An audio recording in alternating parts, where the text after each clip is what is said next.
আসসালামু আলাইকুম। আজকের ভিডিওর মাধ্যমে আমরা আলোচনা করব যে ক্যাডেট কলেজের চাকরির সুযোগ সুবিধা সম্পর্কে, অর্থাৎ এখানে যোগদান করলে আপনারা মূলত কী কী সুযোগ সুবিধা পাবেন। তো আপনারা যারা ক্যাডেট কলেজের আবেদন ফর্ম আমার মাধ্যমে পূরণ করতে চান এবং লিখিত এবং ভাইভা পরীক্ষার আপডেট সাজেশনের প্রয়োজন হয়, অবশ্যই স্ক্রিনে হোয়াটসঅ্যাপ নাম্বার আমার সাথে যোগাযোগ করতে পারেন। তো প্রথমে বলি বেতনের বিষয়টা।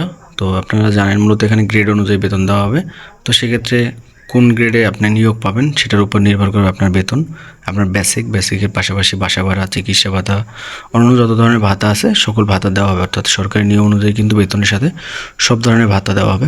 এরপর হচ্ছে রেশন। হ্যাঁ, আপনাদের মূলত এখানে রেশন দেওয়া হবে। এই প্রশ্নটা আপনাদের অনেকেরই ছিল যে ক্যাডেট কলেজে রেশন দেওয়া হয় কিনা। হ্যাঁ, ক্যাডেট কলেজে যারা চাকরি করে তাদেরকে মূলত রেশন দেওয়া হয়। এরপর হচ্ছে কোয়ার্টার, অর্থাৎ আবাসনের ব্যবস্থা আছে কিনা। হ্যাঁ, আমার জানা মতে আমি দেখেছি যে ফৌজদারহাট ক্যাডেট কলেজে কোয়ার্টারের ব্যবস্থা আছে। সেক্ষেত্রে আপনারা মূলত কোয়ার্টার পাবেন, অর্থাৎ থাকার জায়গা পাবেন।